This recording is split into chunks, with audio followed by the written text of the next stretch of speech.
로마서 4장 16절에서 18절까지의 말씀을 저와 여러분이 교독하도록 하겠습니다. 그러므로 상속자가 되는 그것이 은혜에 속하기 위하여 믿음으로 되나니 이는 그 약속을 그 모든 후손에게 굳게 하려 하심이라.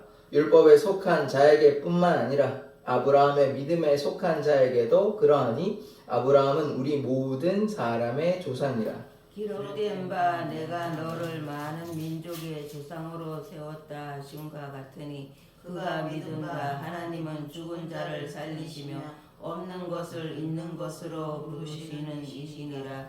18절 같이 읽겠습니다. 아브라함이 바랄 수 없는 중에 바라고 믿었으니 이는 내 후손이 이같으리라 하신 말씀대로 많은 민족의 조상이 되게 하려 하시니라. 아멘. 하나님, 아브라함의 담대한 믿음을 우리에게 주시옵소서. 예수 그리스도의 이름으로 기도드립니다. 아멘. 율법으로 상속자가 된 건 아닙니다. 율법으로 상속자가 된 것이 아니라 뭐로 상속자가 되냐? 믿음으로 상속자가 됩니다. 은혜로서 아브라함이 믿어서 약속을 믿었기 때문에 그게 상속자가 되는 것이지, 율법은 그 이후입니다. 그 이후 할례가 마찬가지고. 그래서 시작점은 뭐냐? 은혜고 믿음입니다. 하나님께서 먼저 약속을 해주셨죠. 그 약속의 증표가 할례고, 그 다음에 그 약속을 따라가는 방법이, 믿음의 방식이 율법이라는 것을 기억해야 됩니다. 그러니까 율법으로 상속자가 되는 것이 아니라 믿음으로 상속자가 된다는 것을 기억해야 됩니다. 그래서 아브라함은 믿음으로 의로 여김을 받았습니다. 우리도 마찬가지로 믿음으로 의로 여김을 받는 것입니다. 믿음이 없이는 하나님을 기쁘시게 할 수 없고, 믿음이 없이는 의롭게 될 수가 없는 것입니다. 자, 16절 말씀 보겠습니다. 그러므로 상속자가 되는 그것이 은혜에 속하기 위하여 믿음으로 되나니. 보십시오. 은혜에 속하기 위하여, 율법으로 되는 게 아닙니다. 은혜에 속하기 위하여 믿음으로 된다. 상속자가 되는 것은, 우리가 어떠한 유산을 받거나 상속자가 되는 것은 믿음으로 된다는 것을 우리가 기억을 해야 됩니다. 자, 그래서 은혜로 되는 것이고 믿음으로 되는 것. 그 다음에 이는 그 약속을 그 모든 후손에게 굳게 하려 하심이라. 약속이 있었죠. 그 약속이 뭡니까? 하나님께서 아브라함을 부르신 이유가 있어요. 그냥 아브라함이 마음에 들어서 불렀던 게 아니라, 아브라함을 하여튼 불렀는데, 아브라함을 믿음의 조상으로 세워가지고 많은 민족의 아버지로 세웠습니다. 당장은 이삭밖에 없는 것 같지만 그렇지 않습니다. 우리가 이미 다 결과를 알고 있는데 많은 민족이 된 것이죠. 그래서 약속을 성취하기 위해서 하나님께서 아브라함을 불렀다는 것, 우리가 주목해야 하는 것입니다. 그래서 율법에 속한 자에게 뿐만 아니라 아브라함의 믿음에 속한 자에게도 그러하니 아브라함은 우리 모든 사람의 조상이라. 이 유대인에게 아브라함은 위대한 존재라고 이렇게 봐도 무관하죠. 그래서 우리가 단군 신화 얘기하듯이 실제로 보기도 하는데, 마찬가지로 유대인에게는 아브라함 그러면 이제 자기의 시초가 되는 것이니까.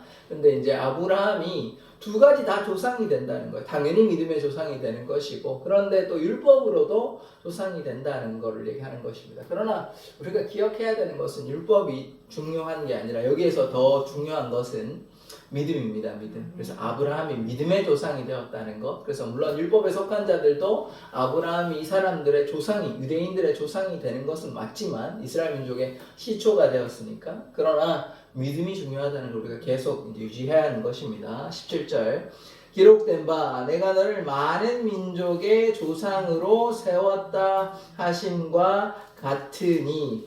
이 아브라함에서 아브라함으로 바뀐 게 많은 민족, 열국의 아버지인 것입니다. 그냥 아버지가 아니고, 그래서 많은 민족의 아버지, 열국의 아버지, 여러 나라라는 뜻이거든요, 열국이. 그래서 아브라함이 그렇게 많은 민족의 아버지가 된 것입니다. 유대 민족이 어떻게 보면 좀 단일 민족이라고 생각하기 쉬운데요. 그렇지 않습니다. 그러니까 물론 주류는 아닙니다만은 이방인, 우리가 대표적으로 아는 모압 여인 룻입니다. 모압 여인이에요. 그리고 기생 라합도 17사람이에요. 유대인 아닙니다. 그리고 그 안에도 보면 모세 같은 경우에도 이 구스 안에 취하고 이렇게 민족이 좀 섞여 있습니다. 그러니까 순수하게 유대 민족이라고 보기는 좀 힘듭니다. 이게 뭐 다수는 아니지만 그래서 많은 그리고 또 출애굽할 때도 유대인만 나온 건 아닙니다. 그 안에 같이 다른 민족들이 좀 물론 소수이긴 하지만 같이 섞여 있었다. 그래서 많은 민족의 아버지가 됐다. 아브라함이 그렇게 이제 보시면 되는 것입니다. 그 다음에 그가 믿은 바 하나님은 죽은 자를 살리시며 없는 것을 있는 것으로 부르시는 이시니라. 죽은 자를 살리시고 없는 것을 있는 것으로 부른다는 것이죠. 이게 뭐 아브라함이 이 말씀을 이제 뭐 깨닫게 된 것이죠. 뭐 이삭 같은 경우에 거의 뭐 죽은 거와 다름이 없었잖아요. 그러나 하나님께서 이삭을 살려주셨습니다. 아브라함은 순종했어요. 바쳤어요. 그래서 죽은 자처럼 되었지만 살아났고 또 없는 것을 있는 것처럼 부릅니다. 하늘의 별을 봐라 그렇게 할 때 아브라함이 믿지 않았거든요. 불신했거든요. 75세. 그런데 이제 99세에 이제 결국 애를 가지고 그다음에 100세에 출산을 하게 되는데 이삭이 이제 나오게 되죠. 그러니까 한 25년이 걸린 건데 그래서 하나님의 약속은 반드시 이루어진다는 것입니다. 하늘의 별을 봐라. 뭐 안 되는 것 같잖아요. 사실 이제 상식적으로 안 되는 게 맞거든요. 왜냐하면 아내가 이제 노년이 돼가지고 임신이 될 수 있는 상태가 아닙니다. 그런데 이제 태가 끊어졌기 때문에 그래서 임신이 이제 불가능한 거죠, 사실은. 그러니까 임신된 것이 이게 하나님의 기적으로 된 것이 이제 그냥 이렇게 서로 이제 그런 사랑해서 그렇게 된 거가 아닙니다. 가능한 상태가 아니에요. 그러니까 하나님의 은혜가 임하니까 불가능한 거를 가능한 거죠. 없는 것을 있는 것으로 부르고 죽은 자도 살리시는 이 하나님의 능력을 아브라함은 체험한 것입니다. 그래서 아브라함이 조금 불신하긴 했습니다만 그러나 어쨌든 하나님께서 아브라함에게 자녀를 주시고 이삭으로 끝난 것이 아니라 야곱을 통해서 많은 12민족이 돼가지고 나중에 60만 장정만 60만이니까요.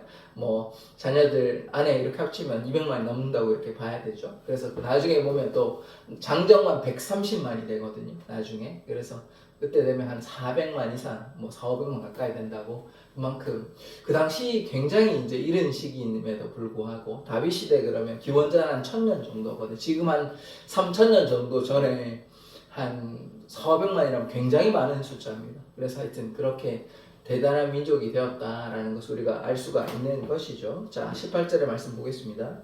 아브라함이 바랄 수 없는 중에 바라고 믿었으니 이는 내 후손이 이같으리라 하신 말씀대로 많은 민족의 조상이 되게 하려 하심이라. 이 상식적으로는 안 되는 거예요. 상황은 좋지 않습니다.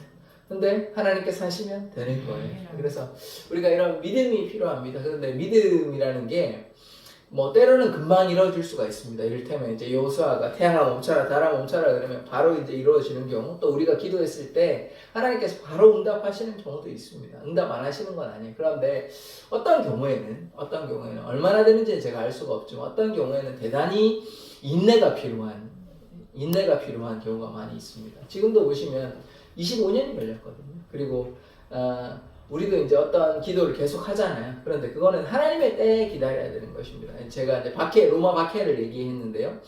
로마가 계속 박해를 했습니다. 이제 예수를 믿는 사람들을 박해하고 많이 죽고 이랬습니다. 그래서 많은 순교자들이 나왔는데, 그러면 그 정도 하면 한 뭐 몇십 년 안에, 20-30년 안에 좀 복음이 이제 결실을 맺고, 그래서 많은 사람들이 예수를 믿고 이렇게 좀 종교의 자유가 생기고 박해하는 것이 아니라, 그렇게 하면 우리가 좀 좋잖아요.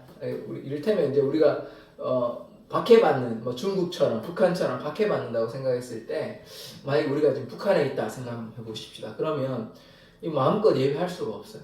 이렇게 하면 다 잡혀갑니다. 죽습니다. 그러니까 그렇게 하면 북한 사람들이, 이제 신앙에 있는 북한 사람들이 하나님께 기도하지 않겠습니까? 그래서 하나님, 이 북한의 정권을 좀 무너지게 해주시고 또 이렇게 우리가 자유롭게 예배하기를 원합니다. 그렇게 기도했지만 하나님께서 응답해 주시지 않는 거예요. 아직까지는. 그래서 하나님의 때가 있다는 것이죠. 로마 박해도 시간이 한 300년 가까이 걸렸습니다. 그래서 이건 뭐 우리가 어떻게 할 수가 있는 부분이 아닙니다. 근데 나중에는 이제 로마의 이제 국교가 됐고, 그래서 로마가 기독교 이제 국가가 되고, 그래서 이제 많은 서양 문명이 거의 기독교 문명이 이제 발전되게 된 것 아닙니까? 그러니까 그런 과정이 있다는 것이에요. 그러면 거기에서 우리가 필요한 게 뭐냐? 믿음이라는 것입니다. 근데 믿음이 그냥 단순히 믿는 것이 아니라, 물론 단순히 믿는 것도 중요하지만 인내가 필요하다는 것이죠. 이게 인내라는 게 참 고통스러운 일입니다. 실제로 박해가 있고 북한도 그렇고 그 당시에 이제 로마 박해 가운데 실질적으로 사람들이 죽고 나가잖아요. 지금 북한도 마찬가지고 들통이 나면 목숨이 이제 빼앗기니까요. 그런 고통 가운데서도 인내하고 주님 앞에 나아간다는 것이죠. 뭐 멀리 볼 거 없이 우리 바울 있잖아요. 바울도 결국 이렇게 목이 잘려서 죽거든요. 네로 황제. 나중에 로마 가서 또 다시 이제 투옥돼가지고 이제 그렇게 크리스찬을 예수 믿는 사람들을 이렇게 죽이게 되는데 그렇게 이제 순교하게 되는 것입니다. 근데 바울이 보면 하나님께 순종한 것밖에 없거든요. 하나님께 불순종하거나 뭐 자기 고집대로 한 것이 없는데도 불구하고 그런 고난이 있다는 것이죠. 마찬가지로 예수님도 마찬가지 아닙니까?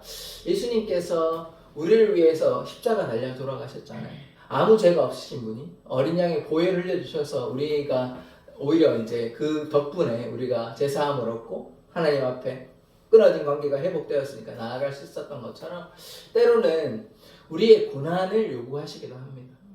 물론 바울이 택하지 않을 수도 있어요. 거절할 수도 있습니다. 스데반이 거절할 수도 있습니다. 예수님도 뭐 거절하시지 않았지만 좀 고민하셨죠. 그래서 이 잔을 좀 내게서 옮겨달라고. 괴로우니까. 물론 뭐 그것을 담당하셨지만 그러나 우리에게는 선택권이 있습니다. 안 할 수도 있어요. 그렇지만 우리가 하나님을 사랑함으로 고난까지도 받아들이는 것이 선한 일을 함으로 고난당하는 것이 하나님의 뜻인 것입니다. 선한 일을 당하고 낙심하지 말면 하나님의 때에 열매를 맺게 되는 것입니다. 그것이 이제 믿음의 사람들이에요. 그래서 이 모든 것이 잘 될 때 믿는 거는 어려운 일이 아닙니다. 뭐 그냥 믿으면 되잖아요. 다 잘 되니까 이것을 못 믿는다 하는 건 못 믿는다 말도 안 되는 일이고 그냥 그런가 보다 믿으면 되는 거니까 그게 뭐 어떤 대단한 믿음을 요구하지는 않습니다. 문제는 상황과 형편이 좋지 않을 때, 현실은 그저 똑같을 때, 아브라함 같은 경우에도 계속 이제 바라고 믿었다는 것이죠. 상황이 좋지 않은데. 근데 우리도 이런 도전이 될 때가 많이 있지 않습니까? 그래서 그러할 때 우리는 어떻게 해야 하는 것이냐는 거죠. 그래서 좀 상황이 좋지 않고 또 현실은 좋지 않음에도 불구하고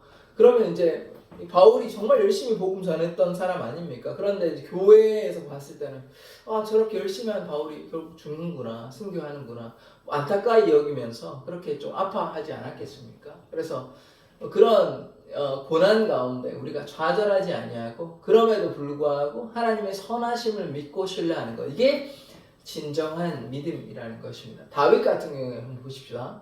다윗이 이제 한 10대 중반 정도의 기름 부음을 받았어요. 그러면 우리 생각에는 한 10대 초반? 뭐 한 5년? 뭐 이 정도 하면 왕되면 좋지 않겠습니까? 그림이 좋잖아요. 그래서 기름 부음 안 받은 것도 아니고 하나님께서 이 다윗을 기름 부어 주셨는데 그럼 왕 삼아 주신다는 거 아니에요? 그러면 몇 년 지나서 왕을 삼아 주시면 좋겠는데 이게 얼마나 걸렸냐면 거의 15년 가까이 걸렸습니다. 10대 중반에서. 그러니까 그 와중에 설교도 한번 했지만 다윗이 얼마나 많은 고난이 있었습니까? 사울이 얼마나 많이 다윗을 죽이려고 하였습니까? 그러니까 약속은 분명히 있어요. 무슨 약속? 내가 너를 왕으로 삼아 주겠다. 그런데 현실은 어떻습니까? 괴로워요. 사울이 나를 죽이려고 합니다. 그 상황에서 믿음을 가지고 하나님의 선하심을 바라보고 그렇게 나아갈 수 있냐는 것이죠. 다윗은 그러했다는 것입니다. 다윗은 심지어 미친 척하고 침도 흘리고 막 대문도 긁고 이렇게 해가지고 겨우 생존해가지고 그렇게 해서 이제 블레셋 가운데서 그렇게 해서 살아가지고 결국은 나중에 하나님의 뜻대로 왕이 되는 것입니다. 그래서 여기에서 우리가 보아야 하는 것은 무엇입니까? 우리에게도 어려움이 있어요. 이제 말하는 대로 뭐 한 번에 다 이렇게 응답이 나타나면 너무 좋겠지만 다윗의 삶과 같이 또 아브라함의 삶과 같이 바울의 삶과 같이 스데반 같은 경우 그러면 실패한 삶이냐? 그렇지 않거든요.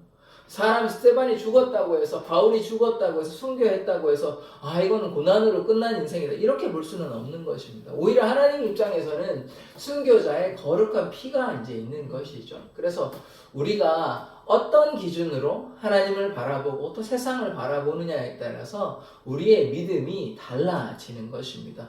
다윗의 상황에서 형편이 좋지 않을 때 이건 안 되나 보다. 이게 말이 되냐. 하나님께서 나를 기름 부은 사무엘 선지자를 통해서 기름 부어 주셨는데 왜 나는 이렇게 고난 가운데냐? 왜 사울 왕은 나를 죽이려 하냐? 이렇게 불평과 원망했다고 한번 생각해 보십시오. 그러면 왕이 되기가 쉽지 않았을 것입니다. 불평과 원망하니까. 그러나 좌절하지 아니하고 아까 선한 일을 할 때 고난 가운데 있을 때 좌절하지 않으니까 나중에 열매를 맺게 되는 것입니다. 그래서 결국 어떻게 됩니까? 하나님의 뜻대로 왕이 되는 것이에요. 강력한 왕이 되지 않습니까? 그래서 우리에게도 이런 삶이 있다는 거예요. 뭐 좀 강도의 차이는 있겠지만 다윗과 같은 그런 뭐 무지막지하게 뭐 우리를 죽이려는 그런 사람들까지는 아니겠지만 우리에게도 다른 사람에게 좀 말하기 힘든 혹은 우리에게도 좀 이거는 하나님께서 좀 해결해 주셨으면 좋겠는데 왜 해결해 주시지 않냐 이런 기도의 제목들이 우리의 삶에 있다는 것이죠. 그럴 때 우리는 어떻게 할 거냐는 것이죠. 아브라함도 믿음으로 나아갔고 다윗도 믿음으로 나아갔다면 우리도 이와 같이 삶은 조금 힘들고 어렵다 할지라도 그럼에도 불구하고 선하신 하나님을 믿고 바라보아야 하는 것입니다. 그렇다면 하나님께서 반드시 약속을 이루어 주시는 거예요. 우리가 포기하지 않고 낙심하지 아니하고 좌절하지 아니하고 하나님의 손 붙잡고 계속 나아가면 하나님의 약속은 이루어지는 것입니다. 믿음이 그러하다는 것이죠. 인내로서 믿음의 우리 앞에 펼쳐진 믿음의 경주를 해야 되는 것입니다. 그것이 우리 앞에 수많은 믿음의 선배가 있는 것이죠. 아브라함도 그렇고 다윗도 그렇고 노아도 그렇고 노아 설교했지 않습니까? 그 오랜 기간 동안 50년 100년에 가까운 그 시간 동안 그 방주 짓는 것이 얼마나 고통스러웠겠습니까? 그러나 하나님의 때에 반드시 이루어지는 것입니다. 그거 포기하지 아니하고 계속해서 방주가 끝까지 완성될 때까지 믿음으로 경주해야 하는 것입니다. 우리도 마찬가지라는 것이에요. 우리의 삶이 힘들죠. 때로 힘들고 왜 이럴까 하나님 좀 응답해 주시면 좋겠는데 왜 응답 안 해주실까라는 그런 답답함이 있을 텐데 그럼에도 불구하고 아까 다윗과 같이 노아와 같이 아브라함과 같이 믿음으로 나아가는 자 되기를 원합니다. 그러면 하나님께서 반드시 약속하신 때에 하나님께서 이루어 주실 줄 믿습니다. 하나님은 신실하신 분이십니다. 하나님은 미쁘신 분이시기 때문에 우리가 믿음 잃어버리지 아니하고 주님께 나아간다면 하나님께서 우리에게 약속하신 바를 이루어 주실 줄 믿습니다. 기도하겠습니다. 하나님, 아브라함의 담대한 믿음을 우리에게 허락하여 주시옵소서. 우리에게 상황이 현실이 녹록지 않고 또 고난 가운데 있다 할지라도 좌절하거나 낙심하는 것이 아니라 주님의 선하심을 바라보고 그 약속을 이루실 하나님을 믿음으로 바라보는 자 되게 하여 주시옵소서. 예수 그리스도의 이름으로 기도드립니다. 아멘.